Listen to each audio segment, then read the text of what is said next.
kwa Chelsea. Okay. By then now sasa najaribu kuradanisha hii kitu.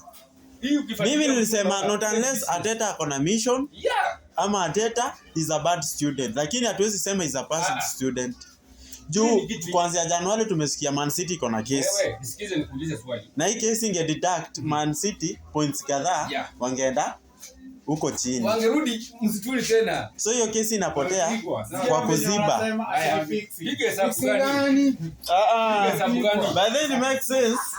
It makes sense. Hii ni match fixing. Hii ni match fixing. Ile kesi ya Man City inaenda wapi? Sasa ya tuisikie. Piga hesabu gani? Chelsea wakati ilikuwa inarudishiwa point zilikatwa timu ngapi? Timu zote zilikuwa zinakatwa point. Zipewe Chelsea. But there kuna make sense. Ina make sense. Kuna business okay. Tunajua kesi ya Chelsea ina hiyo punishment, lakini ya Man City tumeisikia wako na pesa ya kulipa, so they have to negotiate. Arteta kwa biashara. Pesa zinatoka hapo. Arteta kwa biashara. Business. Huyo jamaa manager mwenye kilabu hajaisema mtu. Hajaisema. Wewe kutoka 205 ni mashabiki, sasa hivi mashabiki ndio wanasindilia. Sasa mashabiki ndio wanaumia. Ndio wanasindilia sasa. Zote unataka kuniambia kule jamaa bora amepata pesa yake.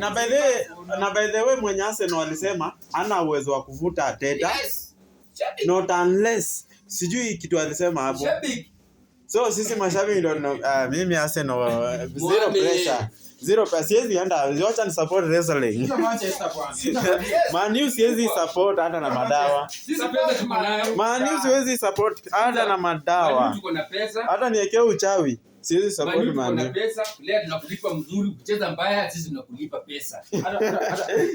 Na tunashindanga tukitaka. Tunafunga tukitaka. Zia Manchester. Sisi tunatuna win. Win ni one. Na hakuna waangalie kutoka nikwambie hakuna siku utasikia Manchester imerudi msituni.